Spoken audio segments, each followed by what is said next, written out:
इस कार्यक्रम के पुण्यार्जक हैं श्री 1008 चंद्रप्रभ दिगंबर जैन मंदिर समिति एवं सकल दिगंबर जैन समाज पृथ्वीपुर जिला निवाड़ी मध्य प्रदेश। अध्यक्ष विमलेश कुमार बुखारिया, महामंत्री पुरुषोत्तम जैन, कोषाध्यक्ष महेंद्र कुमार जैन, सह कोषाध्यक्ष केसी जैन, पूर्व अध्यापक श्री 1008 मज्जनेन्द्र पंच कल्याणक प्रबंध कार्यकारिणी समिति, संरक्षक प्रकाश चंद बुखारिया, चौधरी प्रसन्न कुमार जैन, प्रेमचंद जैन, पूर्व साडा अध्यक्ष, अजित कुमार बुखारिया, अध्यक्ष कमलेश कुमार जैन कल्लू, उपाध्यक्ष मनोज कुमार जैन, पदम बुखारिया, रविंद्र कुमार जैन बल्ली, आनंद मोदी अंतु, अखिलेश भैया जी, सुधीर जैन महावीर बोरबेल, महामंत्री विशाल जैन ओलिया, मंत्री प्रसन्न कुमार जी जैन लड़वारी, मुकेश कुमार जैन दुमदुमा वाले, बबलू भारती जी, दीपेश जैन मडिया, रविंद्र जैन टहरका वाले।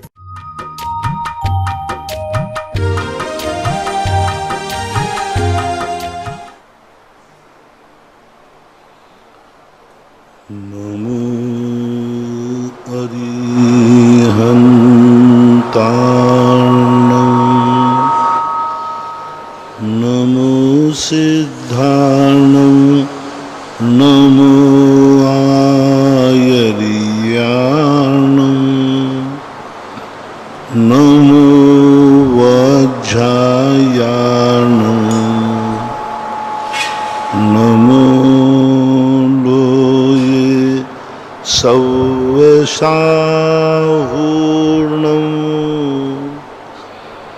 पंच परमिष्टि भगवान की जय।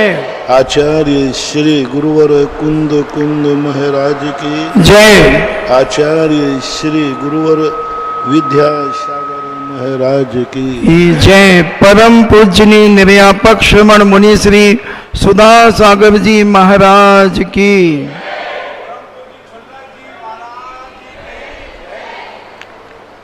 यशवंत सिंघई जीएसटी ऑफिसर ललितपुर से पूछते हैं, नमोस्तु महाराज जी, आचार्य श्री का एक हाइकू है, धनिक बनो अधिक वैधानिक पहले बनो। धनिक बनो अधिक, उसके पहले मतलब अधिक वैधानिक बनो पहले बनो। इनका अर्थ ये है कि धनवान तो बनो, लेकिन धनवान बनते समय वैधानिक बनो, यानी कानून के खिलाफ चोर डकैती जुआ अनेक अनैतिक कार्यों से धन मत कमाओ। एक हाइकू से संदेश दिया है, धनी बनने में बुरा नहीं है, लेकिन अनैतिक ढंग से धन कमाकर धनी बनना ये ठीक नहीं है। पहले नीति सीखो और उस नीति के अनुसार धनिक बनो, तो वो धन तुम्हारे लिए प्रशंसनीय है। आरसी जैन जयपुर से पूछते हैं, नमोस्तु गुरुदेव, हम भगवान को 3 लोक का नाथ कहते हैं, जबकि विदेश क्षेत्र में नियम से 20 तीर्थंकर होते हैं, तो फिर तो ये कैसे घटित होगा, क्योंकि एक एरिया वाइज 20 तीर्थंकर हैं, फिर 3 लोक में कैसे व्याप्त हैं? 3 नहीं, 170 भी एक साथ हों तो 3 लोगों को शरण देने वाला है। वो स्वयं राजा नहीं है, हमने उनको राजा माना। भगवान स्वयं अपने आप को भगवान नहीं मानते, भक्तों ने भगवान मानता है। भगवान स्वयं ऊंचाइयों पर नहीं बैठते, भक्तों ने ऊंचाइयों पर बैठाता है। इसलिए 3 लोक के नाथ जो हैं, उन्होंने नहीं कहा कि मैं 3 लोक के नाथ हूँ, अपन भक्तों ने कहा कि आप 3 लोक के नाथ हैं। और एक नहीं, 20 नहीं, कितने भी हो सकते हैं। 3 लोक के नाथ की कोई एक सत्ता थोड़ी है कि एक म्यान में एक ही तलवार रहेगी, एक सिंहासन पे एक ही रहेगा। कितने लोग लड़े, सांसद एक ही रहेगा, विधायक एक ही रहेगा। भगवान का पद एक ऐसा है जिसमें एक साथ अनंत भी आ जाएं तो ये सब भगवान की कोटि में आ जाते हैं।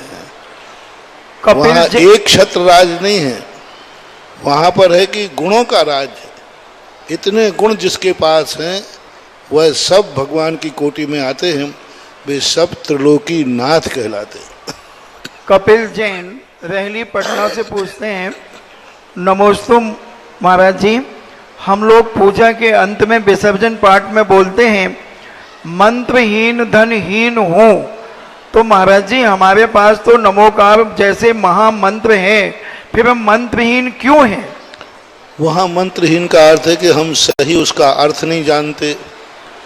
हमें जिस विशुद्धि से मंत्र जपना चाहिए वो मेरा मन उसमें नहीं लगता है, और मंत्रों की जो शक्तियाँ हैं वो हम ज्ञान नहीं है।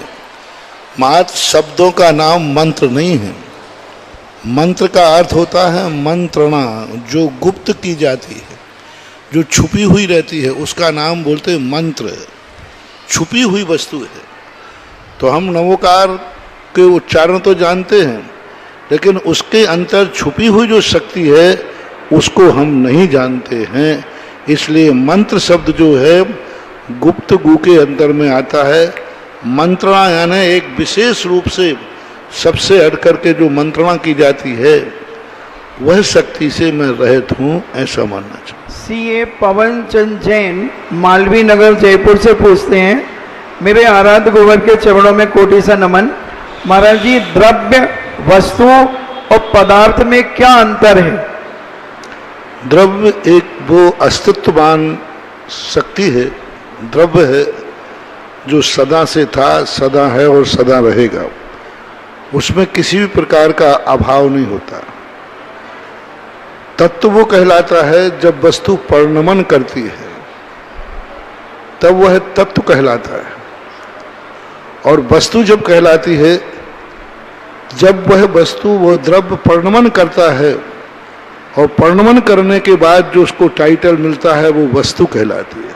सपोज कीजिए अपन सब हैं, जीव हैं, ये हुआ द्रव्य, और जीव में भी इस समय हमारा परिणमन चल रहा है मनुष्य पर्याय का। तो जो हमने मनुष्य पर्याय का परिणमन किया वो हुआ तत्व, और जो मनुष्य पर्याय में परिणमन करता है उसको क्या बोलते हैं? मनुष्य बोलते हैं। पूजा करता है तो पुजारी बोलते हैं। तो जो तद्द्रव्य तत्व से समन्वित होकर के जो टाइटल पाता है उसको वस्तु बोलते हैं, पदार्थ बोलते हैं। नमोस्तु महाराज जी आगरा से पूछते हैं, शुद्ध पंचमी पर्व की शुरुआत कैसे और कब हुई, और जैन धर्म में शुद्ध पंचमी पर्व का महापर्व क्यों कहा जाता है? कल इसका कार्यक्रम है, उसकी पूरी कथा आपको बताई जाएगी। 2000 वर्ष पहले जितना भी ज्ञान था सब मौखिक होता था। गुरु शिष्य को कह देता था, शिष्य उसको याद कर लेता था, लिखा पढ़ी नहीं होती थी। सबसे पहले ईसा पूर्व प्रथम में यह जो गुरु उपदेश देते थे शिष्य भूलने लगे, तो उस समय शिष्यों ने गुरु के दिए उपदेश को लिखना चालू किया, और एक ऐसा प्राकृत में ग्रंथ तैयार हुआ जिसको षटखंडागम बोलते हैं। उस षटखंडागम के अंदर जो भी थी 16 किताबें थी, 16 भाग थे, उनको लिपिबद्ध किया गया था, और वह लिपिबद्ध करने की आखिरी तिथि थी जेठ सुदी पंचमी। तब से ये जैन दर्शन में शुद्ध पंचमी के नाम से जानी जाने लगी है। राजीव जैन अमर पाटन से पूछते हैं, मेरे आराध्य पूज्य गुरुवर के चरणों में कोटि सा नमन। महाराज जी कर्मों के बंध के संबंध में अंता कोड़ा कोड़ी सागर और कोड़ा कोड़ी सागर में क्या अंतर है? कोड़ा कोड़ी का अर्थ होता है 1 करोड़ में 1 करोड़ का गुणा करने पर कोड़ा कोड़ी बनता है, और अंता कोड़ा कोड़ी यानी जितना उसका बैलेंस आया, अंत में जोड़ आया, उसमें से थोड़ा सा भी कम है तो वो अंतः कोड़ा कोड़ी में आता है। उमा जैन अशोक विहार दिल्ली से पूछती हैं, महाराज जी अभी शुक्ल पक्ष चल रहा है, 16 दिन का विधान करना चाहिए या अन्य कोई विधान कर सकते हैं? शांति विधान करना चाहिए या 8 दिन का? कोई विधान करना चाहिए, क्योंकि शुक्ल पक्ष का 16 दिन होना यानी एक शुभ का संकेत है। कृष्ण पक्ष का बढ़ना अंधेरे का संकेत है, और शुक्ल पक्ष का बढ़ना दिन का संकेत है। तो इस अपेक्षा से ये शगुन के रूप में आप कोई भी विधान कर सकते हो। वर्तमान में शांति विधान की परंपरा चल रही है। विवेक जैन रानीपुर से पूछते हैं, नमोस्तु महाराज जी, विधान आदि के में कलश जो हम लोग लेते हैं उसमें जो सामग्री होती है उसका क्या करना चाहिए? उसमें जो खाने की सामग्री है तो बढ़िया निकाल कर खा लेना चाहिए, और क्या करोगे। सामग्री उसमें मंगल कलश है, कोई भी कलश करना जाता है तो 24 घंटे यथावत रखना चाहिए, अधिकतम 6 महीने यथावत रखना चाहिए, और 6 महीने के बाद उसमें जो सामग्री है वह उपयोग में ले ली जाती है। फिर उसके बाद जो उसका मांगलिक एनर्जी है वो 6 महीने के अंदर अंदर खत्म हो जाती है। तो फिर उसके बाद उसका आप जो उपयोग करना चाहें करें।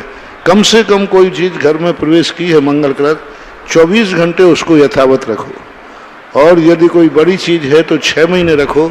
6 महीने बाद उसमें रखी हुई सामग्री यदि उपयोग के योग्य है तो आपको उपयोग कर लेना चाहिए। राजीव जैन जबलपुर से पूछते हैं, महाराज श्री के चरणों में बारंबार नमोस्तु। महाराज जी, पारसनाथ भक्तांबर विधान में जो जाप होता है तो उसमें श्रम का उच्चारण करना चाहिए, अश्रम का? श्रम का उच्चारण करना चाहिए, अश्रम का? श्रम का उच्चारण करना चाहिए। लगिमा जैन बीना से पूछती हैं, नमोस्तु महाराज जी, बहू अपने घर को कितना भी अच्छा मान करके कार्य करती है, उस पर घर की बेटी की तरह सम्मान नहीं दिया जाता। बहू घर में सास माँ का गलत बताकर उसे बदनाम किया जाता है, और बेटी गलत भी करे तो उसे सम्मान दिया जाता है, ऐसा क्यों? ये सारे प्रश्न पुराने जमाने के हैं, आज तो सब उल्टा हो गया है। ये सब पुराने जमाने की बातें हैं, आज ऐसा कुछ भी नहीं है। आज तो बहू ज़्यादा टोकती है सासू को, इसलिए आज के समय पर ये सब बातों का कोई मायना नहीं रखा। बड़ी बात यही है कि हमें सामंजस्य बैठाना चाहिए। माँ हमें बेटी नहीं मान पा रही है, लेकिन कहीं ये तो चूक नहीं है कि हम उसको माँ नहीं मान पा रहे हैं। कभी कभी ऐसा भी होता है, यदि तुम बहू हो तो क्या तुमने सासू को माँ का दर्जा दिया?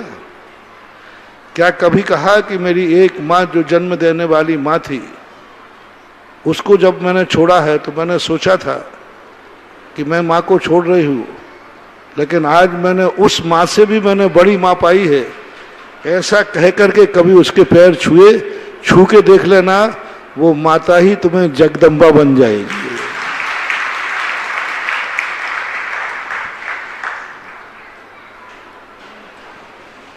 परम पूज्य जगत पूज्य गुरुदेव के पावन चरणों में जिनवाणी चैनल, आदिनाथ चैनल, सुधा कलश चैनल के सारे दर्शकों की ओर से, श्रावकों की ओर से बारंबार नमोस्तु नमोस्तु नमोस्तु भगवान।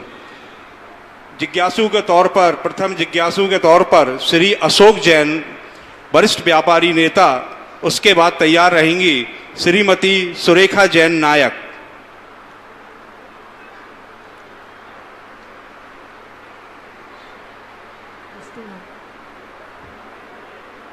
नमोस्तु महाराज जी, नमोस्तु नमोस्तु नमोस्तु। महाराज जी, थोड़ी सी शंका है कि कोरोना काल से घर में ही भाव पूजा कर रहा हूँ, उसमें कोई दोष तो नहीं है? कोरोना काल में कर रहे हो तो कोई दोष नहीं है, और उसके बाद अभी भी चल रही है तो उसमें महान दोष है। क्योंकि वह जो आपातकाल की परिस्थितियों को मार्ग नहीं बनाना, आपातकाल की परिस्थितियों को यदि हम मार्ग बना लेंगे तो बहुत बड़ा महान दोष माना जाता है। वो एक आपातकाल थी, विपत्ति काल था। विपत्ति काले मर्यादा नाश थी। विपत्ति काल में सारी मर्यादाएं टूट जाती हैं। अब यदि कर रहे हो तो महान महान दोष है, बहुत बड़ा दोष।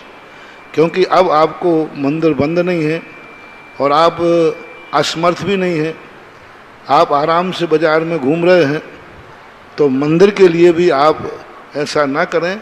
और दूसरी बात है, यदि आपको घर में ही करना है तो घर को मंदिर बना दीजिए, फिर चलेगा। और घर में वही मर्यादा होना चाहिए जो मंदिर में होती है। घर का वही स्वरूप होना चाहिए जो एक पवित्र मंदिर का होता है। वो आप कर नहीं सकेंगे, इसलिए आप मंदिर में जाके ही पूजा करें, यही श्रेष्ठ है। जय हो महाराज। श्रीमती सुरेखा जैन नायक के बाद अगले जिज्ञासु को मेरे तौर आराध्य पर गुरुवर के चरण में कोट कोट सा नमोस्तु नमोस्तु नमोस्तु। छुल्लक जी के चरणों में इच्छामी इच्छामी इच्छामी। हे गुरुवर, मेरी जिज्ञासा है कि हमारे यहाँ पार्श्वनाथ भगवान मूल नायक पे करगवा जी पर बरसात के मौसम में पानी टपकता है, तो उसका क्या पूरी समाज पर दोष लगता है? अब ये प्रश्न आप न करके यदि कमेटी करेगी तो कुछ लाभ हो जाएगा, कुछ काम हो जाएगा। आपके प्रश्न करने से कोई फायदा नहीं। श्री प्रमोद जैन वैरायटी, उसके बाद तैयार रहेंगी कुमारी दयाक्षी जैन।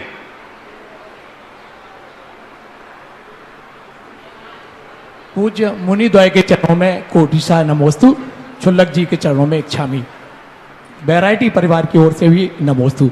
महाराज जी, मेरा प्रश्न है कि दान में पैसे से भी ज्यादा महत्वपूर्ण कौन सी चीज दी जा सकती है? दान में पैसों से भी, जिसके पास पैसा नहीं है और उसके भाव भी है, तो वो क्या दी जा सकती है? पहली बात, पैसे का दान होता नहीं और पैसे के बिना कोई दान होता नहीं। पैसे का दान होता नहीं और पैसे के बिना कोई दान होता नहीं। क्योंकि तुम आहार भी दोगे तो कहीं ना कहीं से आपको सामान तो लाना ही पड़ेगा, जैसे सुबह कहा था। औषधि भी दोगे तब भी लाना पड़ेगा।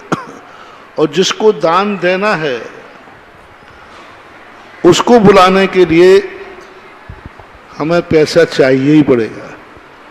मंदिर का दान दिया जाता पैसे का नहीं, लेकिन मंदिर बिना पैसे के नहीं बनेगा। साधु को पैसा नहीं दिया जाता, लेकिन साधु को ठहरने के लिए संतशाला पैसे से बनाई जाती।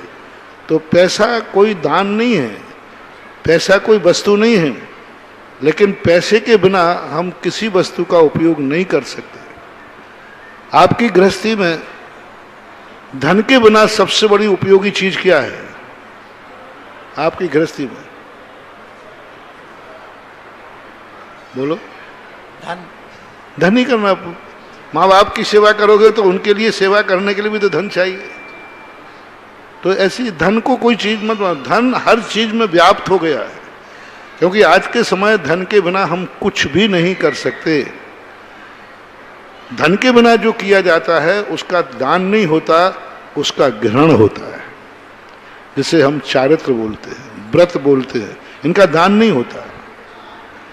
दान जितने भी हैं उनके पीछे कहीं ना कहीं से धन आएगा, और जो बिना धन का है उसको दिया नहीं जाता, उसको ग्रहण किया जाता है।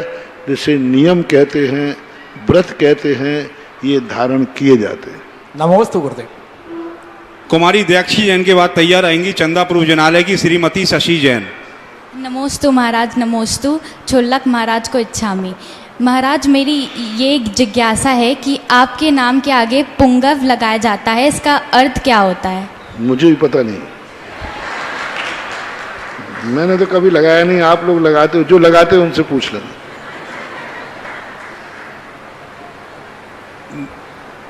श्रीमती शशि जैन के बाद तैयार रहेंगी देवश्री नायक। चलिए देवश्री नायक खड़े हो जाइए। उसके बाद तैयार रहेंगी जिनके घर में आज परम पूज्य गुरुदेव की आहारचर्या हुई, श्रीमती लता जैन। गुरुदेव के चरणों में नमोस्तु, मुनिश्री के चरणों में नमोस्तु, छुल्लक जी को इच्छामी। गुरुदेव, मेरी ये शंका है कि हम हर समय कृष्ण लेशिया में रहते हैं। हम ऐसा क्या करें कि हम हर समय पीत लेशिया में रहें? ऐसा नहीं हो सकता। मनुष्य कभी भी 24 घंटे कृष्ण लेशिया में रह ही नहीं सकता। जीवन भर कृष्ण लेशिया नहीं हो सकता। आप घर में जाएंगे, मम्मी पापा आएंगे, तो जैसे आपने उनको माँ बाप की दृष्टि से देखा, आपकी कृष्ण लेशिया नहीं है। कृष्ण लेशिया वाला ये भी नहीं समझ पाएगा कि ये माँ बाप है। आप जब भी कभी बड़ों का आदर कर रहे हैं, आप कृष्ण ईर्ष्या में नहीं हैं। तो ऐसी बात नहीं है, कोई भी मनुष्य पूरी जिंदगी भर कृष्ण ईर्ष्या में रहता ही नहीं है, रह ही नहीं सकता। बस कृष्ण ईर्ष्या से बचने का उपाय एक ही है कि हम ऐसा कार्य न करें जिसमें स्व और पर दोनों की हानि हो जाए। जैसे कृष्ण ईर्ष्या का अर्थ क्या है? मैं इसको मिटा दूंगा, तो इसमें तुम्हें भी मिटना पड़ेगा। बोले मैं मिट जाऊंगा, मैं मिट जाऊंगा, लेकिन इसको मिटा के वो कृष्ण ईर्ष्या कहलाती है। तो ऐसी स्थिति में बनती है, कभी कभी आती है। श्रीमती लता जैन के बाद तैयार रहेंगी नव संस्कार चतुर्दशी ग्रुप पाठशाला के सभी बच्चे एवं उनकी संचालिकाएं श्रीमती शशि जैन, श्रीमती दीप्ति जैन, श्रीमती अनुष्का जैन, प्राची जैन, श्रुति जैन।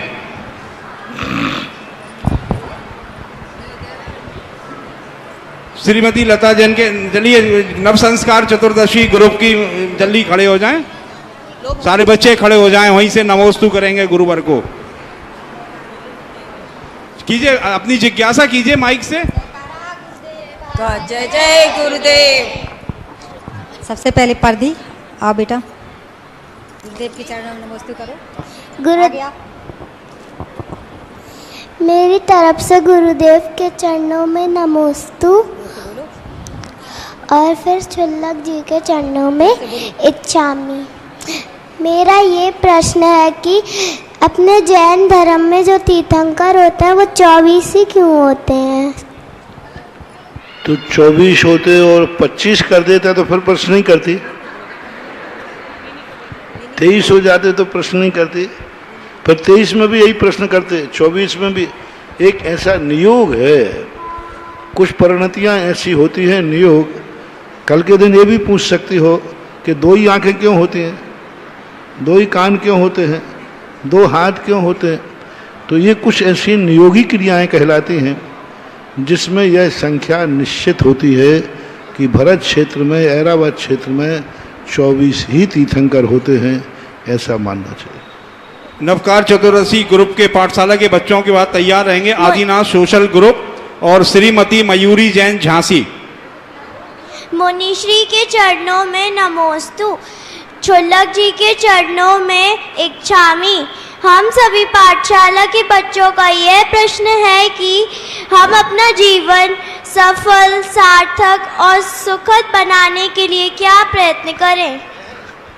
सबसे बढ़िया है कि पाठशाला को अपने जीवन का सबसे बड़ा आधार बनाओ। पाठशाला जहाँ तक पढ़ाई जाती है उसको पढ़ो, उसके बाद निरंतर यदि शास्त्रों का हम स्वाध्याय करते रहेंगे तो हमारा जीवन अच्छा और सुखद बन सकता है। जयकारा गुरुदेव का, जय जय गुरुदेव। नमोस्तु गुरुदेव। मेरा प्रश्न ये है कि पारसनाथ भगवान ने पिछले जन्म में ऐसा कौन सा पुण्य किया था जिनसे देवों को पता चल गया कि इन्हें भगवान बनना है?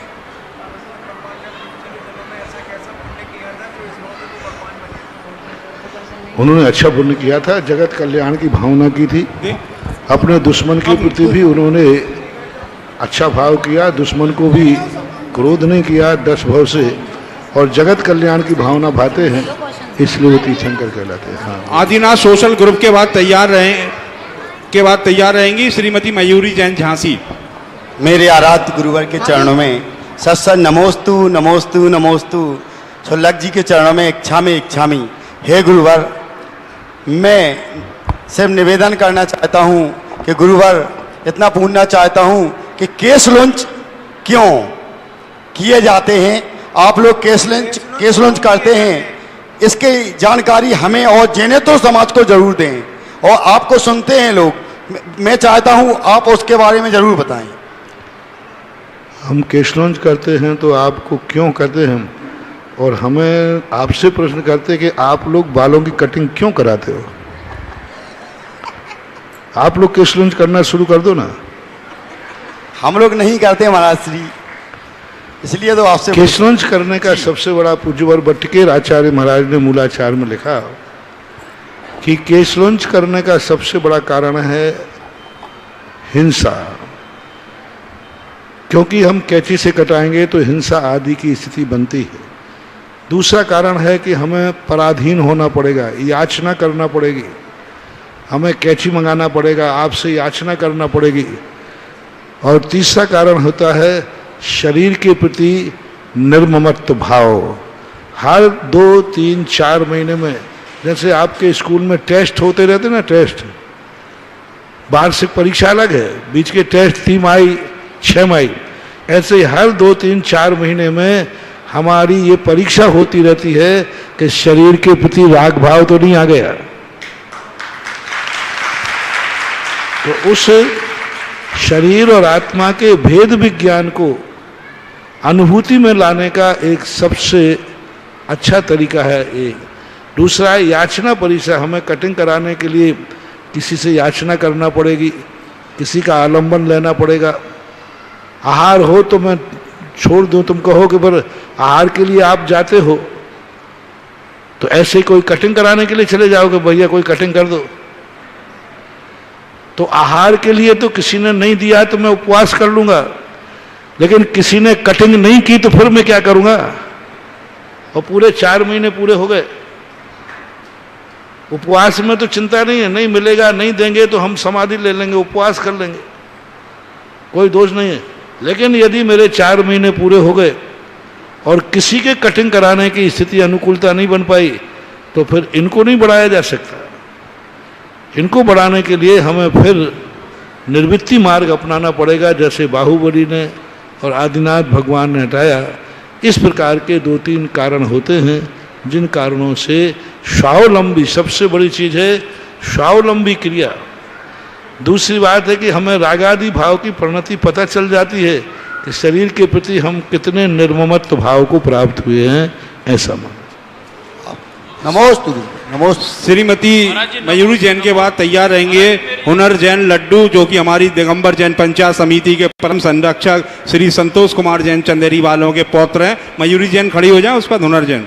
चलिए हुनर जैन लड्डू, और उसके बाद तैयार रहेंगी नगरा जैन मंदिर की कार्यकारी अध्यक्षा श्रीमती प्रमला जैन जी।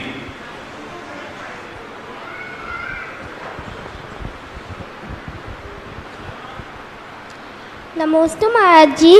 महाराज जी, आप बाहर से तो आप शेर जैसे लगते हो, बहुत तेज लगते हो। लेकिन आचार्य श्री ने भी कहा था कि आप शेर जैसे दहाड़ते हो, लेकिन मैं तो आपके पास आता रहता हूँ, तो फिर मुझे तो आप रसगुल्ले जैसे सॉफ्ट दिखते हो, ऐसा क्यों?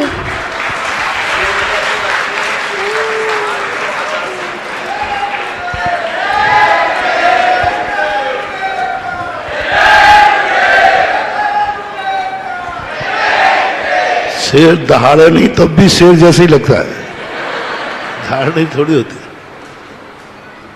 अब ये सब चीजें जो होती हैं, ये किसी प्रसंगों को लेकर के निरीहता और निर्भीकता, ये 2 चीजों से व्यक्ति निर्भय हो जाता है। सबसे बड़ी चीज है कि तत्व को और सत्य को कहने में व्यक्ति को निडर होना चाहिए।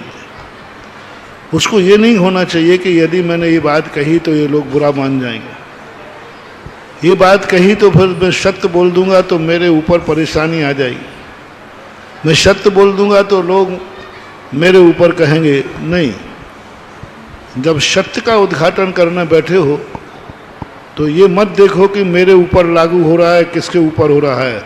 सत्य तो सत्य ही होता है, और वो निडरता, निर्भीकता, क्योंकि सत्य बोलने के लिए, क्योंकि सत्य जब भी बोला जाता है किसी ना किसी के प्रति वो कटु हो जाता है, और सत्य कटु होता है, तो उस प्रकार की परिणति को लेकर के यही बात होना चाहिए। आप लोग भी बनो, जब हमें ही शेर बना दिया है तो मैं अकेला क्यों ना, सारे भक्त लोग भी शेर बनो, तभी बात बनेगी। श्रीमती मैं शेर बना रहा और तुम लोग शेर नहीं बने तो मामला गड़बड़ हो जाएगा। एक ही कुटुंब के बनना है, तो जब हमें शेर हैं तो आप लोग भी शेर की तरह रहो, यही बात। श्रीमती प्रमला जैन के बाद तैयार रहेंगी श्रीमती नीलू जैन नायक। द्वय ऋषिराज के चरणों में कोटि कोटि नमन बंदन अभिनंदन इच्छामि महाराज जी। हे गुरुदेव, 12 वर्षीय स्वाध्याय पाठ्यक्रम जो सांगानेर से प्रकाशित हुआ है गुरुजी, उसका मैंने प्रथम वर्षीय दिया है। कल आप कह रहे थे कि 60 वर्ष की महिलाएं करके दिखा दें, तो गुरुजी मैं भी 60 वर्ष की हूँ और मेरे पास जब आया तो मैंने उस किताबों को देखा, उठा के रख दिया, मैंने किताबें देखी तक नहीं। फिर मेरे पास आया कि प्रश्न उत्तर जवाब देने हैं, तो महाराज जी आपका वीडियो आया कि आप लोग प्रश्न उत्तर देने जरूर जाए, चाहे 1 नंबर आए। उससे मैं बहुत उत्साहित हुई और 10 दिन के अंदर मैंने रात दिन एक करके पूरा पढ़ा और इतना आनंद आया। और जब मैं किसी से फ़ोन पर बात भी करती थी तो यही प्रश्न उत्तर रहते थे गुरुजी, और जब प्रश्न पत्र सामने आया तो सारा पढ़ा हुआ था। इतना आनंद आया प्रश्न उत्तर देने में कि मैं शब्दों में बयान नहीं कर सकती। इसलिए मेरा सबसे यह कहना है कि सभी लोग इसमें भाग लें, जिससे कि धर्म की प्रभावना बढ़े। और मैं तो द्वितीय वर्ष की भी इंतजार कर रही हूँ कब किताबें आए और कब हम पढ़ें। और महाराज जी मैं स्वाध्याय कर रही हूँ और स्वाध्याय करवा रही हूँ, जिसमें पढ़ी लिखी महिलाएं कम आती हैं। जो कम पढ़ी लिखी महिला हैं और जो नहीं पढ़ी लिखी महिलाएं वो बहुत इंटरेस्ट लेती हैं पढ़ने में। तो मैं रोज़ शाम को स्वाध्याय करवाती हूँ और वीडियो बनवाती हूँ और जिसे मैं ग्रुप में भी डालती हूँ। महाराज जी जिज्ञासा बताइए आप। जिज्ञासा महाराज जी मेरी यह आचार्य श्री मेरे सपने में आते हैं हर महीने में, 15 दिन में, 8 दिन में। आज मैं खड़ी हूँ उन्हीं के आशीर्वाद से खड़ी हूँ। तो ये मेरा प्रश्न है महाराज जी।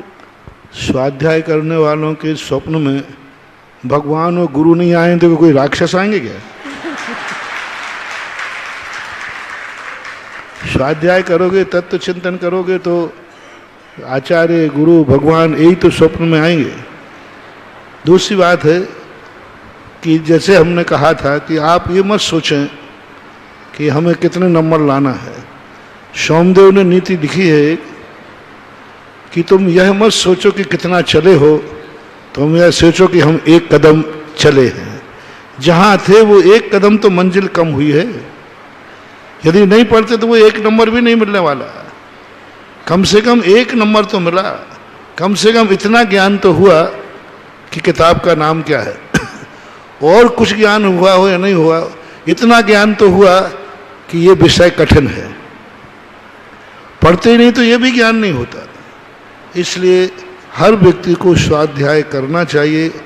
और ये 12 वर्षीय जो कोर्स है ये महिलाओं के लिए, पुरुषों के लिए बहुत वरदान है। अभी तक तुम यही सोचते थे कि हम स्कूल जाएंगे, पाठशाला जाएंगे, तब पढ़ाई होगी। नहीं, किसी भी उम्र का व्यक्ति कभी भी अपने घर बैठे पढ़ाई कर सकता है। और ऑनलाइन सबसे बड़ा चीज़, आपको पढ़ाने वाला मिल रहा है, जो ग्रंथ पढ़ाने योग्य हैं। सांगानेर से पूरी टीम है, वो पढ़ाते हैं। आप जब चाहो यूट्यूब को खोलिए और आपको पढ़ाने वाला मौजूद रहता है। 1 घंटा भी यदि प्रतिदिन व्यक्ति 12 वर्षीय कोर्स कर ले तो 12 साल के अंदर वो इतना ज्ञानी तो हो ही जाएगा कि हमारे आत्मा का स्वरूप क्या है और परमात्मा का स्वरूप क्या है।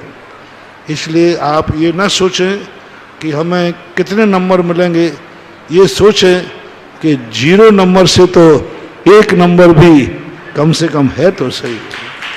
नमस्ते। 1 कदम अपन ने बढ़ा लिया तो हम चल चुके, यानी चलने का हमारा हौसला बुलंद हो गया। नहीं चल पाए हम 10 कदम, कोई बात नहीं, लेकिन 1 कदम भी हमने पढ़ लिया, 1 नंबर भी हमें मिला तो हमें खुशी होना चाहिए। हमने कुछ खोया नहीं है, हमने कुछ पाया है। नमोस्तु नमोस्तु नमोस्तु गुरुदेव। नीलू जैन नायक के बाद तैयार रहेंगे वरुण जैन, पंचायत समिति के कनिष्ठ उपाध्यक्ष।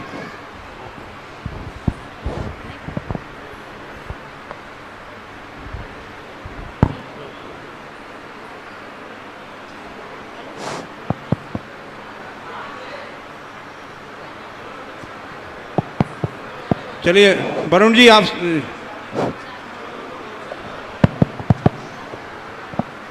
हे भगवान नमोस्तु, चुल्लक जी को इच्छाएं।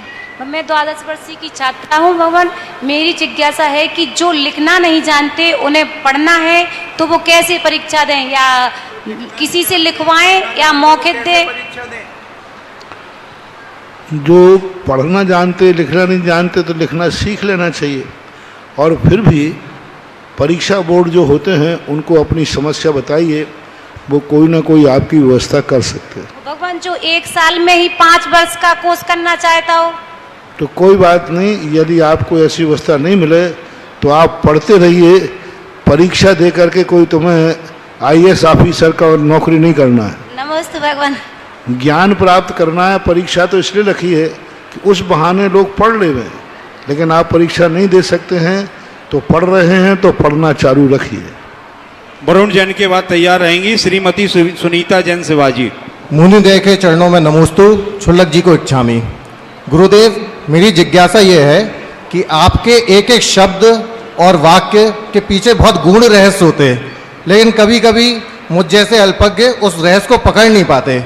उदाहरण के तौर पर आज सुबह के प्रवचन में आपने कहा कि आपके एक भक्त एक सज्जन को परेशान कर रहे हैं, उनकी बदनामी कर रहे हैं, और वो आपके पास शिकायत लेकर के आए कि अगर आप कह देंगे तो वो इस चीज़ को नहीं करेंगे, लेकिन उल्टा आपने ये कह दिया मैं तो कहूँगा कि और अच्छे से करो।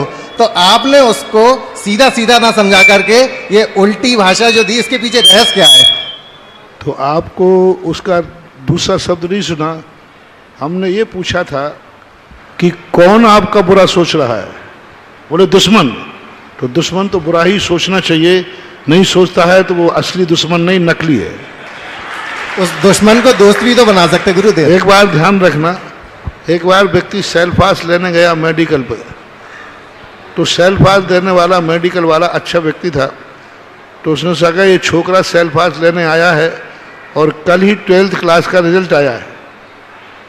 और उन्होंने पूछ लिया बेटा कौन से, बोले 12th में पढ़ता हूँ।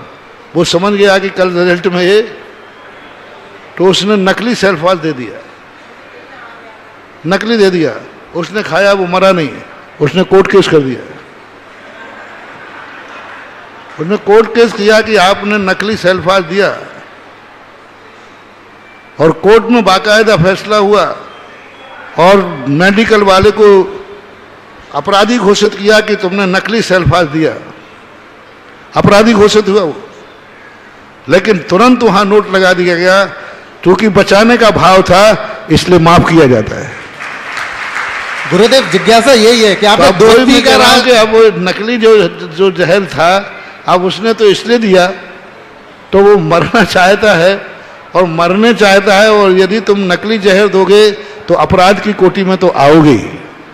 इसी प्रकार तुम कह रहे हो वो मेरा दुश्मन है। और पहली बात है अभी पूरा प्रवचन हुआ नहीं है, क्योंकि समय हो जाने से अभी तो वो प्रवचन जो बात जिस कारण से आई थी वो तो अभी पूरी हुई नहीं। अब इसके लिए तुम्हें सारे दुश्मन पुराण पढ़ना पड़ेंगे, और जो दुश्मन हैं, मैं तो सभी कैसे कहता हूं, जो दुश्मन हैं अपने दुश्मन का कभी अच्छा मत विचारना। यदि तुम सही दुश्मन हो तो,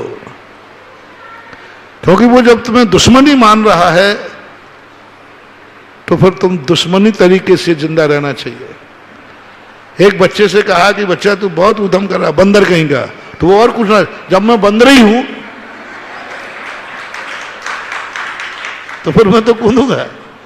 बताऊंगा इसका रहस्य, सुनते जाओ। अभी तो कई बार झांसी वालों, या तो बिल्कुल अच्छी तरह सुधर जाओगे, नहीं तो झांसी के बाद सीधा आगरा पड़ता है।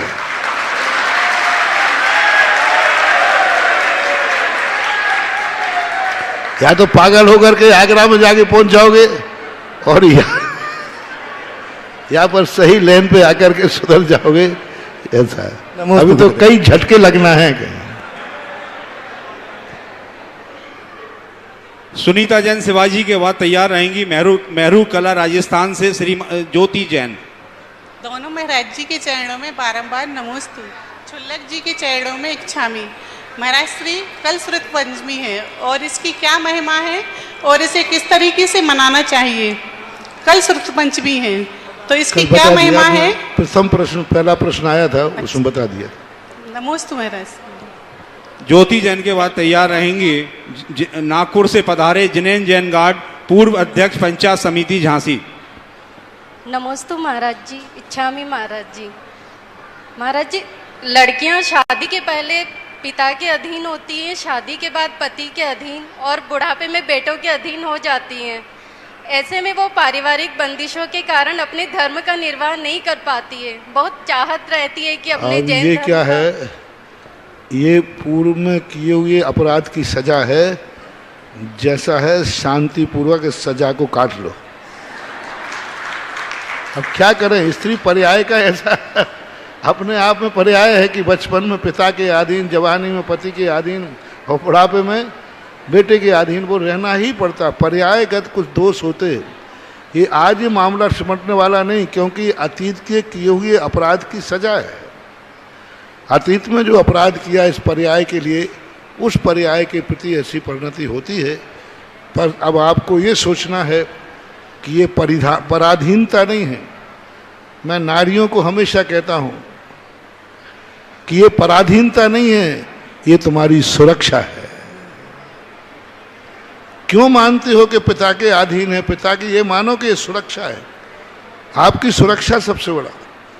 लोग कहते हैं कि स्त्रियों को ही क्यों सारे बंधन होते हैं, सारे कानून होते हैं, स्त्रियों को क्यों पर्दे में रखा जाता है, स्त्रियों के लिए क्यों सुरक्षित किया जाता है। थोड़ा सा लेट हो जाए तो घर वाले कहते बच्ची कल लेट क्यों आई, और भैया रात भर भी गायब रह जाए तो कोई कुछ नहीं बोलता, और बिटिया चला जाए तो बोले महाराज जी ये तो ठीक नहीं है। बच्चियां कहती हैं महाराज जी हम थोड़े से लेट हो जाए तो सब मम्मी पापा सब चिल्लाते हैं, और भैया घंटों रात में ले जाए कई बार आवे ही नहीं तो कोई नहीं बोलता, कोई बात नहीं। मैंने कही सुनो, अब ऐसे तो समझा नहीं सकते, क्योंकि स्त्रियों को समझाना बहुत कठिन है, क्योंकि इनकी अकल बहुत चुटैया में होती है। पर ये ध्यान रखना, चुटैया वालों को भी जो समझा दे वो समझ लेना चोटी का होता है। तो मैंने कहा देखो भाई, देखो बेटा ऐसी बात है, दो तरीके वस्तु होती है, एक लोहा होता है और एक सोना होता है। लोहा कहाँ पड़ा रहता है घर में? कहीं भी, दरवाजे के बाहर भी पड़ा रहता है। और सोने का बिस्किट कहाँ रखा जाता है? चोरी से, बोलो तिजोरी में छुपा के, बहुत छुपा के रखा जाता है। आप लोग सोने के बिस्किट हो इसलिए सुरक्षित रखा जाता है। थोड़ी सी लेट आओगे तो लुट जाओगे, इसलिए सोने के बिस्कुट को समय पे आना चाहिए। और ये लोहे के टुकड़ा है, कहीं पड़े रहते हैं, कौन पूछने वाला है। उस दिन महिलाओं ने जो तालियां बजाई वो अभी भी मुझे आती है। मैंने रोका, बोलो नहीं महाराज आज तो जी भर के बजा ले। पहली बार जिंदगी में किसी ने कहा है कि महिला सोने का बिस्कुट है और पुरुष लोहे का टुकड़ा है। ये कहीं पड़ा रहे, रात में पड़ा रहे, कोई नहीं लूटता, लेकिन तुम तो सोने के बिस्किट हो। इसलिए ये नहीं मानना चाहिए कि ये बंधन है, ये मानना चाहिए ये हमारी सुरक्षा है। जिन जन गार्ड के बाद तैयार आएंगी सागर से पधारी ब्रह्मचारिणी सुनीता दीदी। मुनि द्वय को नमोस्तु महाराज जी, नमोस्तु छुल्लक महाराज जी को इच्छामी इच्छामी। महाराज जी हमारी शंका है कि वर्षों से हम उत्तम सत्य के बारे में सुनते चले आ रहे हैं, कई वर्षों से उत्तम सत्य के बारे में सुनते चले आ रहे हैं, लेकिन जब भी हमसे कोई बात करता है तो वो किसी न किसी अपेक्षा, किसी न किसी तर्क से, किसी न किसी नए के अनुसार सही प्रतीत होती है। तो फिर उत्तम सत्य क्या हुआ? आज सुबह का प्रवचन मैंने यही दिया, दुनिया में असत्य है ही नहीं कोई चीज, असत्य कल्पना मात्र है। असत्य कभी होते ही नहीं, असत्य का कोई भी, वो खुद असत्य कह रहा है कि मैं आज हूं ही नहीं, है ही नहीं कहीं। सत्य के पैर होते हैं, सत्य काली होता है, असत्य मात्र एक मन की फितूरी है, मन की कल्पना है, वो ऐसा है ही नहीं, फिर भी वो वैसा माना जा रहा है। इसलिए और सत्य की जो परिभाषाएं हैं अनेक अनेक रूप में सत्य है। एक सत्य वह होता है जो अखंड है, अबाधित है, अवक्तव्य है, और एक सत्य वो होता है जिसके कई भेद होते। पूज्यवर अकलंग स्वामी महाराज ने राजवार्ता के अंदर सत्य के 10 भेद कहे। उन्होंने सत्य को क्या कह दिया? जनपद सत्य।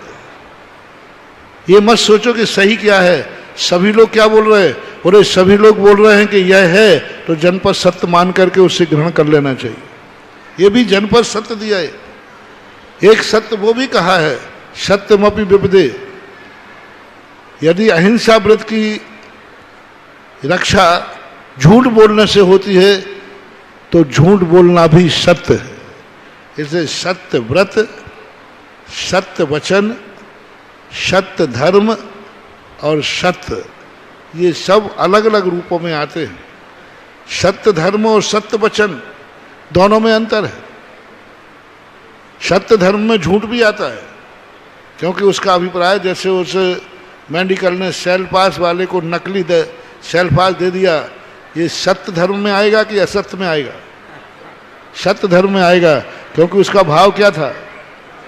उसको बचाने का भाव था। ऐसा ब्रह्मचारिणी सुनीता दीदी के पश्चात तैयार रहेंगे आरती जैन, अंकित जैन, करगवा जी झांसी, जो कल के हमारे भोजन के पुण्यार्जक हैं।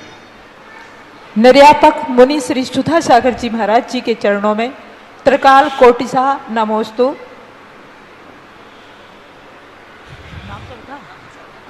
मुनि श्री अविचल सागर जी महाराज जी के चरणों में नमोस्तु। श्री गंभीर सागर जी महाराज जी के चरणों में इच्छामि। महाराज श्री जी, देवों के शरीर में जो कांति होती है वह वर्ण नाम कर्म के उदय से अथवा आदे अथवा अनादे, इन तीनों में से किस कर्म के उदय से देवों के शरीर में कांति होती है? आदे नाम कर्म का है ना। आदे नाम कर्म है, तेजस नाम कर्म है, शुभग नाम कर्म है। ये सारे शुभ जब मिल जाते हैं तो उनका तेजस होता है। सबसे बड़ी तो उनका आधे नाम कर्म की उत्कृष्ट स्थिति देवों में बताई गई। आधे नाम कर्म की अनुभाग शक्ति का उत्कृष्ट अनुभाग कहाँ होता है? तो देवों के अंदर बताया गया है। तेजस नाम कर्म का तो अग्नि आदि में बताया गया, लेकिन आधे नाम कर्म की जो स्थितियां हैं वो देवों में सर्वोत्कृष्ट पाई जाती है। ऐसा आरती अंकित जैन के बाद तैयार रहेंगी श्रीमती रश्मि जैन झांसी। महाराज जी और सत्संग के चरणों में बारंबार नमोस्तु नमोस्तु नमोस्तु। महाराज जी, मेरा प्रश्न यह है कि पूजा करते समय हम स्थापना करते हैं और स्थापना करने के बाद जब विसर्जन करके उसमें पानी डाल के उसको आँखों पे और माथे पे लगाते हैं, क्या ये करना उचित है? यदि उचित है तो इसका क्या महत्व है? पहली बार तो उसको गंधोदक नहीं मानना चाहिए, संकल्प के चावल है। लेकिन उसको यदि हम आकर के अपने आँखों से लगा लेते या सिर पर लगा लेते हैं तो कोई दोष नहीं है। वो पूजा की स्थापना है। जो गुण जो हमने भगवान आपके गुणानुवाद किए हैं, वे सारे गुण मेरे में प्रकट हों, मैं उसे सिरोधारी करता हूँ। इसलिए लगाने में कोई बाधा नहीं है, लेकिन वह गंधोदक मान के ना मान के आशिका मान के लगाना चाहिए। दो चीज़ें होती हैं वंदना के, एक तो गंधोदक होता है और एक आशिका होती है। तो ये आशिका कहलाती है।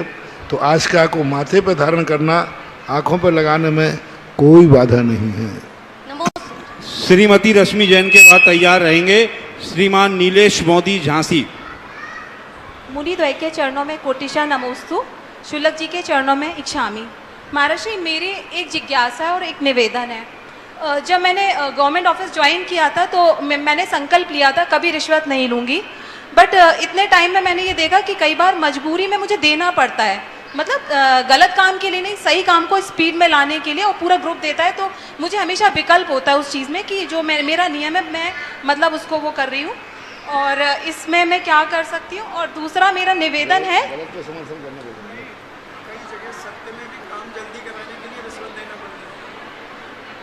अब ये सब चीज़ें क्या है, हम विधेय नहीं कर सकते लेकिन निषेध भी नहीं कर सकते। निषेध इसलिए नहीं कर सकते कि हमें कई बार अच्छे कार्य भी बेईमान से कराना पड़ते, अच्छे कार्य भी बेईमान से कराना पड़ते। कभी हमें सम्माननीय मांसाहारी मजिस्ट्रेट को भी कहना पड़ता है क्योंकि वो पद पर बैठा हुआ है। इसलिए इन सब चीज़ों में देखा जाएगा कि आपने किस अपेक्षा से रिश्वत दी है, गलत कार्य कराने के लिए या अच्छा कार्य कराने के लिए। अच्छा कार्य कराने के लिए दिया है तो भली वो गलत है, लेकिन फिर भी आपका अभिप्राय अच्छा होने से वह क्षम्य है, और गलत कार्यों को कराने के लिए दिया है तो फिर वो ज़्यादा गलत है, ऐसा मानना चाहिए। महाराज जी, मेरा निवेदन भी है, कल जब जैन माइनॉरिटी एक्ट के ऊपर बात हो रही थी तो आपने बोला था कि श्रावकाचार में हमारे लिए सारे नियम दिए हैं, तो हम सभी की ऐसी भावना है कि आपके मुखारबिंद से हम इसका स्वाध्याय करें महाराज जी, सबकी भावना है, सबकी तरफ से नमोस्तु महाराज जी। देखो, हम इतना बड़ा हमारे पता नहीं तुम लोग क्या भावना, अभी तुमने श्रावकाचार कहा, कोई कहेगा महाराज हमारी तत्वार सूत्र पढ़ने की भावना है, महाराज जी जो पहले आ कोई जाए कुछ बनाना। तो अभी तो आप लोगों को न मैं कभी न पढ़ाया है न मैंने पढ़ाने की स्थिति बनी है, क्योंकि बहुत सारे आपको सबसे बढ़िया पर श्रावकाचार पढ़ाने के लिए आप 12 वर्षीय कोर्स से जुड़ जाइए। आपको श्रावकाचार घर बैठे जिंदगी भर पढ़ाने वाला मिल जाएगा यूट्यूब पर। महाराज जी जब टीचर से पर्सनली पढ़ते हैं तो वो ज़्यादा इंटरेक्शन होता है और ज़्यादा समझ में आती हैं चीज़ें। हमारी कुछ सीमाएं होती हैं, विचार करें। जी महाराज जी, नमो। नीलेश मोदी के बाद तैयार रहेंगे श्रीमती पिंकी जैन, महामंत्री महिला जागृति मंच झांसी। गुरुवर के चरणों में कोटि कोटि प्रणाम, कोटि कोटि नमोस्तु गुरुवर। गुरुवर, मेरी जिज्ञासा है कि कभी कभी हम दैनिक कार्यों में कुछ कुछ काम करना चाहते हैं, लेकिन हमारा दिल नहीं करता है, तब भी हमें अपने वातावरण के हिसाब से गलत काम भी करना पड़ता है और अपनी मजबूरी में करना पड़ता है, और इस अहोपाव में गुरुवर दिल और दिमाग बिल्कुल काम नहीं करते, फिर क्या करें गुरुवर? बस इसके लिए एक काम और कर लो, आप बिना मन के नहीं करना है फिर भी करना पड़ता है। बस मंदिर यदि कभी मन नहीं हो तो भी आ जाया करो, क्योंकि आना पड़ता है। माला फेरने का मन नहीं हो तो भी फेर लिया करो, स्वाध्याय करने का मन नहीं होता तो भी पढ़ लिया करो, तो दोनों का बैलेंस बराबर हो जाएगा। तो शायद तुम्हारे जीवन में ऐसा आ जाए कि फिर मजबूरी में नहीं करना पड़ेगा, तुम सहज में करना शुरू कर दोगे। धर्म कार्यों में हम लोग मंदिरों से महाराज जी मेरा मंदिर में मन नहीं लगता, अब क्यों जाऊं मंदिर, माला फेरने में मन नहीं लगता क्यों फेरूं? तो मैंने कहा जिंदगी में दिन भर में कैसे कितने कार्य करते हो जिसमें मन नहीं लगता फिर भी करते हो कि नहीं? ऐसा ही धर्म कार्यों में करना चाहिए, और मन को कह देना चाहिए तू लगे या नहीं लगे मैं तो मंदिर जाऊंगा, मन लगे या नहीं करे मैं तो एक माला तो जरूर फेरूंगा। तो इधर का वो जो तुम्हारी परेशानी है वो इस दृढ़ता के कारण से वो परेशानी दूर हो सकती है। श्रीमती पिंकी जैन के बाद तैयार रहेंगे श्री देवेंद्र कुमार जैन, मगरपुर वाले। दो गुरुदेव के चरणों में बारंबार नमोस्तु नमोस्तु नमोस्तु। शुल्लक जी को इच्छामी इच्छामी इच्छामी। महाराज श्री अतिशय क्षेत्र में छात्रावास बन रहा था, हमारे परिवार ने एक कमरा बनवाने का मन बनाया और दान राशि कमेटी को दी। इसके बाद जिससे हमें निर्माल्य का दोष ना लगे, और काफ़ी समय हो गया वो अभी अधूरा पड़ा है, उसका सदुपयोग नहीं हो पा रहा, इसलिए हमें थोड़ा देखकर अच्छा नहीं लगता कि हमारी दान राशि का सदुपयोग नहीं हुआ, हमारी मनस्थिति भी खराब होती है। इस स्थिति में हमें क्या करना चाहिए? ये प्रश्न मेरे से कहने की अपेक्षा कमेटी के कपड़े फाड़ो तो फायदा होगा, क्योंकि मैं तो कुछ कर नहीं सकता हूँ। और कमेटियों के पीछे पड़ो, आप कमेटियों को एहसास कराओ। जिन जिन ने कमरे बनाए हैं वे कमेटियों के पास आकर कहें, नहीं माने तो वहीं छात्रावास के सामने हड़ताल पर बैठे, नहीं मानते हैं तो हाँ, कमेटी काहे के लिए बनाई जाती है? क्या दादागिरी के लिए, क्या हुकूमत के लिए, क्या सत्ता के लिए? अभी जब सांसद जी आए तो उन्होंने कहा महाराज जी हमन को उपदेश दिया। मैंने कहा भाई जनता ने तुम्हें, इन्होंने कहा कि ये पानी लाए हैं, ये सड़क लाए हैं, ये लाए, तो मैंने कहा भाई ये नहीं लाए हैं, जनता ने इसी के लिए इनको चुना था कि हमारा प्रतिनिधि सेंट्रल में जाकर के हमारे नगर में ये लाएगा। इसी प्रकार कमेटी को काहे के लिए चुना था? इसी के लिए चुना था कि कमेटी जो कार्य दातार लोग दान देंगे उसको पूरा करने के लिए कहेंगे। तो आप कमेटियों को कहिए और आपको दान दिया है तो आप काम कराने के लिए बाध्य कीजिए। कई लोग क्षेत्रों के ये प्रश्न आते हैं, महाराज फलाने क्षेत्र पे हमने दान दिया, वहाँ मंदिर बोला था, अभी काम ही नहीं लगा।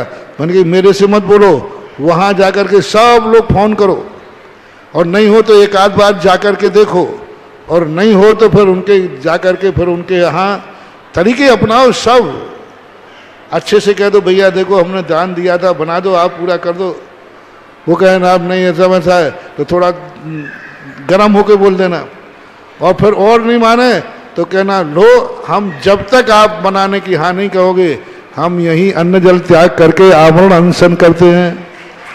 और जैसे ही तुमने आमरण अनशन किया तो पुलिस वाले आ जाएंगे, फिर वो पूछेंगे कि तो जब तक कमेटी बनाई देगी कि उपद्रव हटाओ, बना दो चाहिए। तो दातारों के लिए कमेटियों को बाध्य करना चाहिए।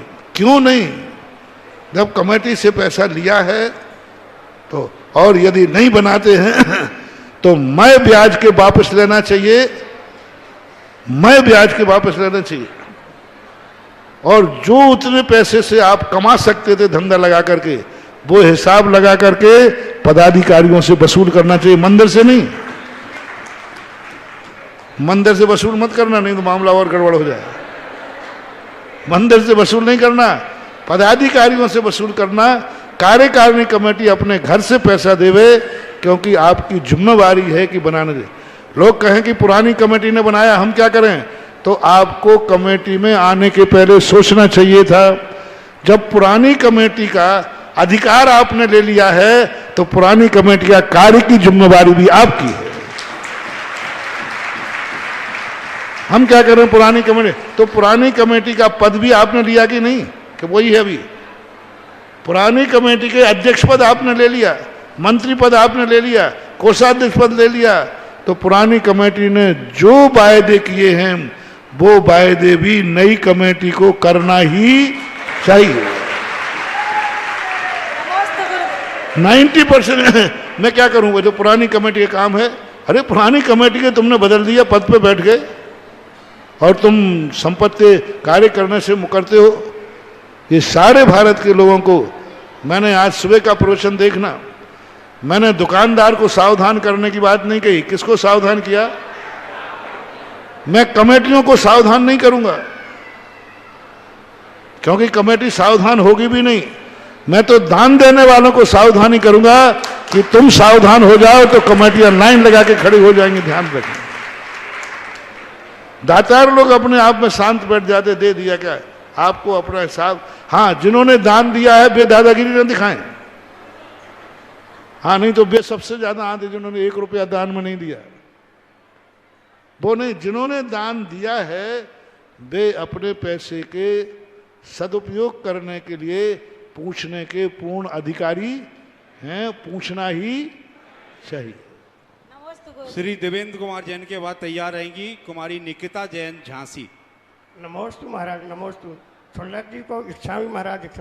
महाराज जी, हमारा प्रश्न है कि अभिषेक के बाद में जो छत्र चढ़ाते हैं, चमर ढोड़ते हैं, तो हाथ में छत्र नहीं होता, हाथ में चमर नहीं होते, हाथों का ही वो इशारा बना देते हैं, तो क्या ये आगम सम्मत उचित है? आगम में ये भावनात्मक कहलाती है। भगवान के ऊपर तो नहीं करना ऐसा, लेकिन ये भावना, जैसे अपन जब भक्ति में होते हैं तो अपने हाथ यूं हो जाते हैं, इसी प्रकार चवर आने ये भावनात्मक है। और भावनात्मक के लिए कोई व्यक्ति के लिए कोई आगम की जरूरत नहीं है। भावना प्रदर्शित कर रहा है कि इस प्रकार चवर ढोर करके, तो भावना के अंदर करने में कोई बाधा नहीं। ठीक है, भगवान के ऊपर सीधा नहीं करना, नहीं तो कई लोग ऐसा कर देते जैसे आशीर्वाद दे रहे हो। लेकिन जो भगवान के दूर बैठे हैं उनको करने में कोई बाधा नहीं कर सकते। नमोस्तु महाराज। एक और अभी जो प्रश्न आया कमेटी के संबंध में, मैं बता दूं, सबसे बड़ी कमी आप लोगों की होती है, कमेटी की गलतियां हैं और आपकी भी गलतियां, दान देने वाले। कमरा बनना है 5 लाख का और तुम क्या प्रयास करते हो 2.5 लाख में बन जाए। अब 5 लाख का कमरा बनना तो 5 लाख में बनेगा कि कम में बनेगा? तुमने 2.5 लाख दिए, 2.5 लाख रुपया कहाँ से आएगा? कहाँ से आएगा 2.5 लाख रुपया? 5 लगना है तो 5 लगेंगे। अब 2.5 लाख या तो किसी गरीब ने जो गुल्लक में डाला है वो पैसा लगेगा, और यह काम अधूरा होगा। कभी भी हमेशा दान देने वालों से मेरा कहना है, जो कमेटी जितनी लागत का हो उससे कम की घोषणा लगाता है, समझ लेना ये तुम्हारा दुश्मन है। मान लो 5 लाख का कमरा बनना है और कमेटी का नहीं, अपन 3 लाख रखते हैं, समझ लेना ये कमेटी नहीं है, तुम्हारी दुश्मन है। 2 लाख रुपया जो कमेटी में गरीब का लगेगा वो तो गायब हो गया, उसका नाम तो कहीं आया नहीं। 2 लाख रुपए के निर्माण का, अतिक्रमण का, शोषण का जो पाप लगेगा वो 3 लाख के पुण्य से बहुत ज्यादा होगा, ध्यान दो। क्योंकि उसमें 5 लाख तो लग चुके हैं, वो 2.5 लाख 2 लाख किसके लगे, उसका नाम बताओ कहां लिखा है। तो सबसे पहले ये देखना चाहिए कि भाई पहले मुझे लागत बताओ। कमेटी कोई भी घोषणा करती है तो आप कहना चाहिए लागत बताइए कितनी आएगी, और उस लागत से 1 रुपया ज्यादा देना चाहिए। फिर कोई काम रुक जाए तो कमेटी के कपड़े फाड़ना चाहिए। जब हम कमेटियों से बात करते हैं तो कमेटी कहते हैं महाराज जी आप ही बता दो इस बिल्डिंग में कितने का कमरा है।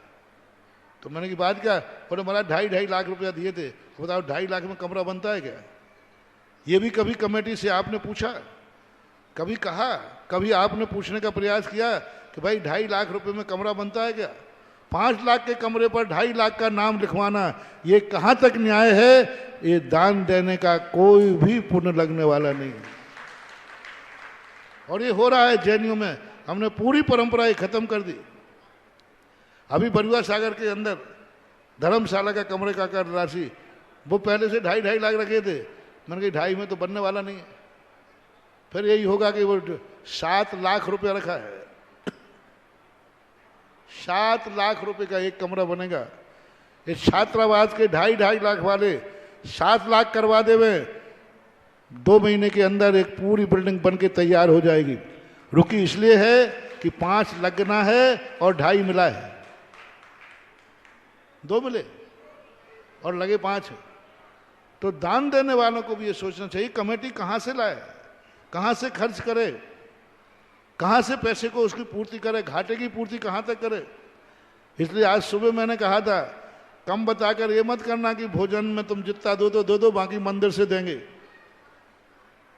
नहीं, मंदिर का दान लेकर पाटिये पे नाम लिखाना, फिर आप लिखाइए महाराज जी हमारी हैसियत नहीं है इतनी, तो आप 2.5 लाख रुपया कमरे के निर्माण के मत लगाइए, ये लगाइए इस कमरे में हमारा सहयोग है।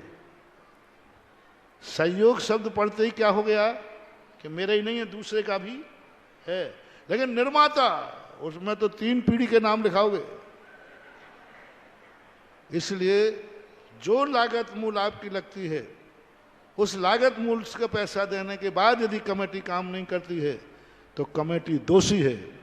और पैसा हमने कम दिया, लागत ज्यादा लगी है तो दोषी देने वाला है, उसको सोचना चाहिए। इन लोगों ने कह दिया तो इन लोगों ने तो यही मांग की थी, उन्होंने तो मांग की थी, तुम्हारी बात तो अकल होना चाहिए। उससे पूछना चाहिए कि भाई आप 2 लाख रुपया घोषित कर रहे हो, शेष कमरे की लागत पूर्ति कहाँ से करोगे।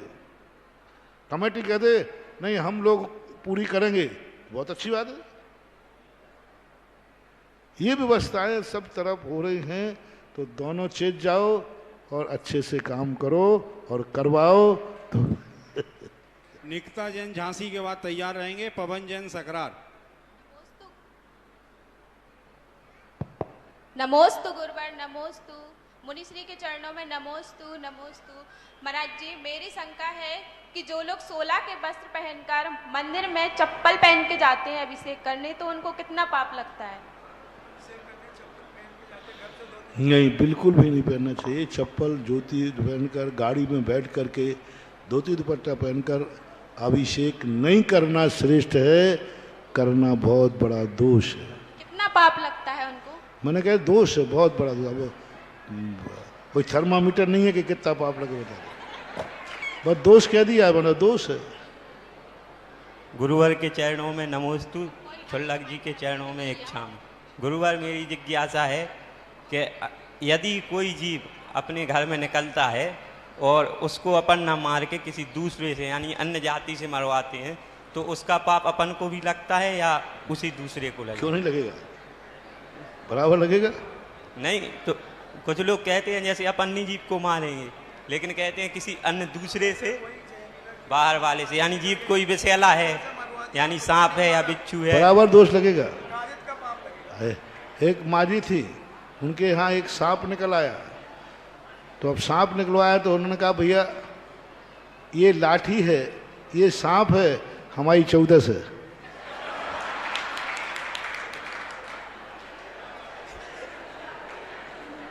खाएगी 14, गलत, बराबर पाप लगेगा। नमोस्तु। गुरुदेव, एक जिज्ञासा टेलीफोन पर आई है, अगर आपकी अनुमति हो तो मैं पूछ सकता हूँ क्या?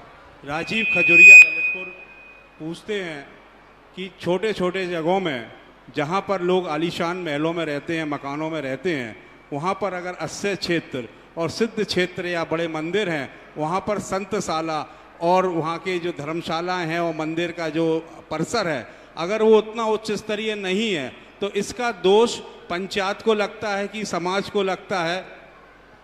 समझ नहीं पाए।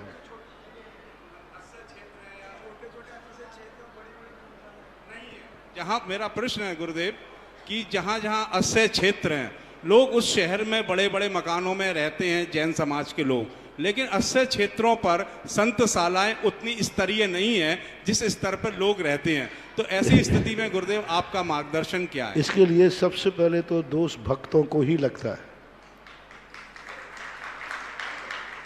मकान बना लेते हैं और गुरुओं के रहने की व्यवस्था नहीं करते हैं, तो ये तो भक्तों को दोष लगेगा। लेकिन कमेटी भी, उन्हीं को कमेटी में आना चाहिए जो इतना पावर रखते हो कि भक्तों से संतशाला बनवा सकते हो। कमेटी में उन्हें, यदि कोई ये सरकार एक है कि हमारे पास पैसा नहीं है, नहीं, सरकार उसी को बनना चाहिए जो पैसा ला करके जनता के कार्य कर सके। उनकी ठीक है, पैसा जनता से आएगा, लेकिन जनता से पैसा निकालने की आपकी भी ताकत होना चाहिए।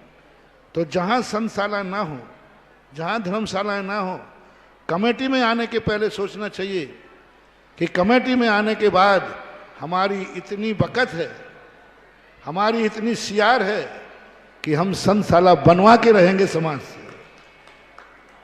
अब ऐसे लोग बन जाए तो स्वयं भी ना देवे और दूसरों के सामने कहने की हिम्मत भी नहीं रखें, तो कमेटी का दोष है। कमेटी वही है जो अपनी प्रजा से, अपनी जनता से किस तरीके से दान लेकर के उस कार्य को पूरा करती है, तो उसका कार्यकाल सफल माना जाता है। ये तो आपको होना चाहिए हिम्मत कि आपको कैसे कराना है। नहीं करा सकते हैं तो कमेटी को छोड़ देना चाहिए। बोले साहब, मेरी इतनी बकत नहीं है कि मेरे कहने पर जनता दान दे देगी। उन्हीं को कमेटी में आना है जो एक बार आवाज लगाए तो धन की वर्षा हो जाए और काम पूरा हो। अभी मैं बरुआ सागर में था, मैंने कहा संदीप, या तो तू नकली अध्यक्ष है और तू किसी काम का नहीं है, और असली अध्यक्ष है तो जो तेरे मुख से मुड़ेगा कोई व्यक्ति मना नहीं करना चाहिए। यदि तूने मना किया तो नंबर तेरे कटेंगे और मैं किसी से कहूंगा नहीं, महाराज जी आप थोड़ा बोल दीजिए, तो मैंने कहा नहीं, मैं तो मौन रहूंगा। और तेरी रेपुटेशन कितनी है आज देखता हूं, और मेरी भावना है कि आज पूरा नगर शांति धारा करे, 50 से ऊपर शांति धारा हो। और हमारी शांति धारा कोई सस्ती तो होती नहीं। 21,000 रुपया शांति धारा का लगा। बोले महाराज जी थोड़ी राशि कम कर दो। मैंने कहा वो तो माइक से घोषणा हो गई। मैंने कहा आज तेरी परीक्षा है। क्या गजब, उसने एक को जिसका नाम लिया एक व्यक्ति ने मना नहीं किया, 71 शांति धारा हुई। मैंने माइक से कहा, संदीप अध्यक्ष बैलेट घोषित किया जाता है। एक ने मना नहीं किया, जिसका नाम लिया उसने खड़े होकर कहा, जिसकी शांति धारा करने का मन नहीं था तो भी उसने नाम ले लिया, तुरंत खड़े होकर के आ गया। मैं सब देख रहा था, मैं तो चुप ही चाप था। जिसका नाम लिया उसने खड़े होकर कहा कि ठीक है। मैंने कहा ये ऐसे लोगों को पदों पर बैठना चाहिए कि वो जिसका नाम ले ले वही कहे साहब अब आप जो कहो तो मैं करने को तैयार हूं।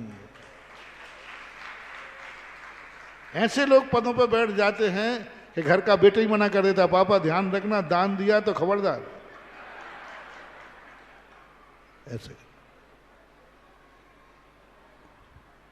आज के जिज्ञासा समाधान के पश्चात आप सभी को सूचित करना है, परम पूज्य गुरुदेव के मंगल सानिध्य में कल प्रातःकाल 7 बजे श्रुत पंचमी का महापर्व गुरुदेव की परम सन्निधि में मनाया जाएगा। उसके पश्चात कल क्या करना है? सुबह सतखंड नगम ग्रंथ मिल गए क्या?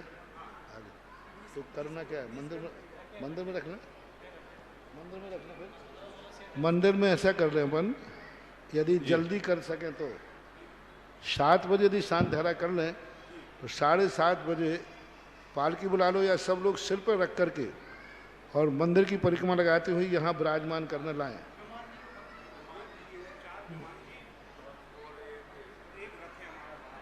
वो तो कहाँ बाहर थोड़ी जा रहे, नहीं उतना तो बहुत, इतना टाइम में बहुत टाइम लग जाएगा, टाइम बहुत लग जाएगा इतना घूमने, बड़ा लंबी परीक्षा है। रथ में नंबर बहुत टाइम लग जाएगा। पहले शांति धारा होगी, फिर बाद में शोभा यात्रा निकालेंगे।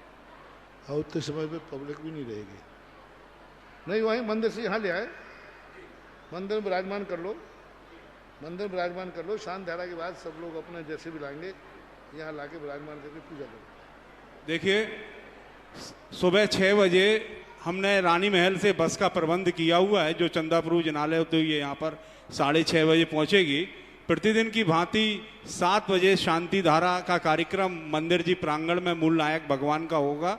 उसके पश्चात हम सब लोग अपने अपने हाथों में ग्रंथ को लेकर यहाँ पर सभागार में आएंगे और कुछ हमने पालकियों का भी इंतजाम किया है, डीजे वगैरह का भी इंतजाम किया है। अगर समय की अनुकूलता रही तो हम पूरे पवित्र परिसर का एक चक्कर यहाँ से काटते हुए विद्यासागर सभागार में प्रवेश करेंगे। तालवेट जैन समाज से कुछ हमारे भाई बंधु आए हुए हैं, मैं उनसे निवेदन करूंगा कि पूज्य गुरुवर को श्रीफल अर्पित करें। शहर के मैं आज के जो गुरुदेव के प्रवचन थे उन्होंने एक ऐतिहासिक और कालजयी मार्गदर्शन हम सबको दिया है। गुरुदेव ने कहा कि मंदिर के पैसे से किसी भी प्रकार का धार्मिक भोज नहीं होना चाहिए। गुरुदेव की प्रेरणा से आज के जो भोजन पुण्यार्चक हैं श्री प्रमोद जैन वैरायटी परिवार गुरसराय और कल के जो पुण्यार्चक परिवार हैं श्री अनिल जैन, अंकित जैन, वैभव जैन, मनुज जैन उरई वाले, और उसके बाद के दिन के हमारे श्री अशोक जैन रतन सेल्स हैं जो कि पिछली पंचायत में मुख्य सलाहकार थे, और उसके अगले दिन के पुण्यार्चक हैं हमारे ऋषभ जैन जी जी जी जी जी। उसके आरती के पश्चात, गुरुदेव की आरती के पश्चात परम पूज्य छुल्लक जी की मंगल देशना इसी भव्य सभागार में होगी। अब मैं निवेदन करूंगा, कौन सौभाग्यशाली परिवार है जो आज गुरुदेव की आरती का सौभाग्य प्राप्त करके अपने जीवन में कल्याण का मार्ग प्रशस्त करेगा।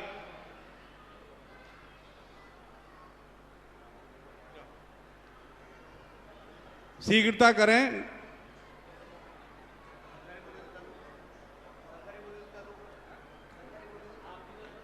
₹11,111।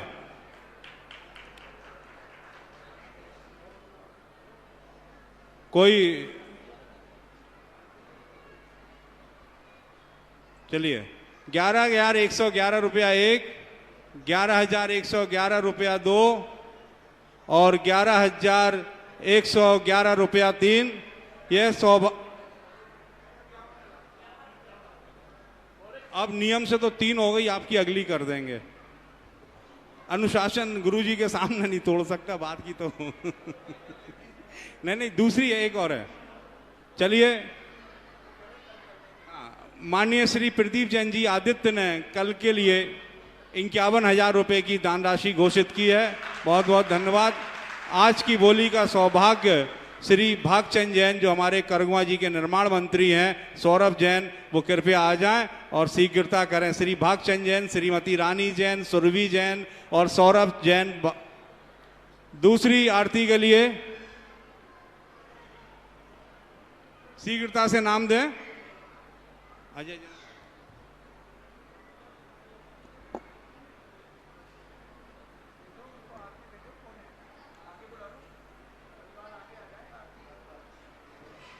शीघ्रता करें, परिवार उनके पूरे परिजन आ जाएं।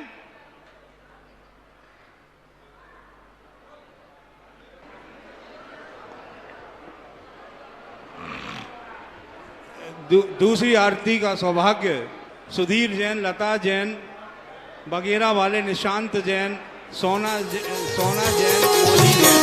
और एक आरती का सौभाग्य प्रमोद जैन वैरायटी परिवार, जो आज के भोजन के संन्यासक हैं, वो आ जाए।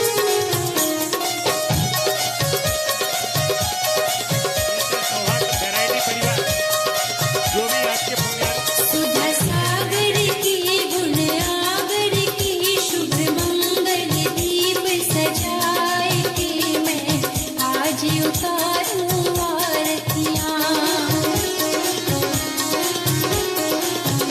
सुधा सागर की गुण आगर की शुभ मंगल दीप सजाए के मैं आज उतारूं आरतियां।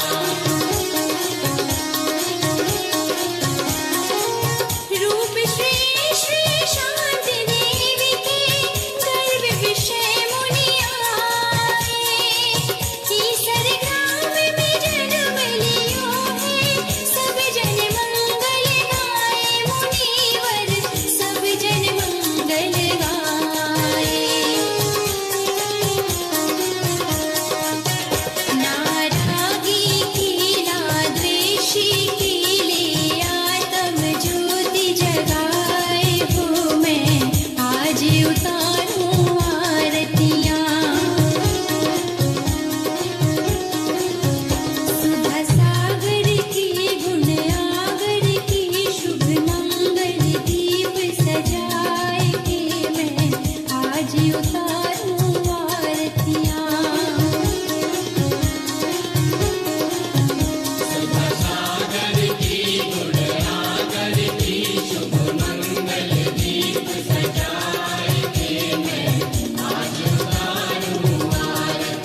इस कार्यक्रम के पुण्यार जग थे श्री 1008 चंद्रप्रभ दिगंबर जैन मंदिर समिति एवं सकल दिगंबर जैन समाज पृथ्वीपुर जिला निवाड़ी मध्य प्रदेश। अध्यक्ष विमलेश कुमार बुखारिया, महामंत्री पुरुषोत्तम जैन, कोषाध्यक्ष महेंद्र कुमार जैन, सह कोषाध्यक्ष कमलेश कुमार जैन कल्लू। श्री 1008 मज्जनेन्द्र पंच कल्याणक प्रबंध कार्यकारिणी समिति संरक्षक प्रकाश चंद बुखारिया, चौधरी प्रसन्न कुमार जैन, प्रेमचंद जैन पूर्व साडा अध्यक्ष, अजित कुमार बुखारिया अध्यक्ष, केसी जैन पूर्व अध्यापक, उपाध्यक्ष मनोज कुमार जैन, पदम बुखारिया, रविंद्र कुमार जैन बल्ली, आनंद मोदी अंतु, अखिलेश भैया जी, सुधीर जैन महावीर बोरबेल, महामंत्री विशाल जैन ओलिया, मंत्री प्रसन्न कुमार जी जैन लड़वारी, मुकेश कुमार जैन दुमदुमा वाले, बबलू भारती जी, दीपेश जैन मडिया, रविंद्र जैन टहरका वाले।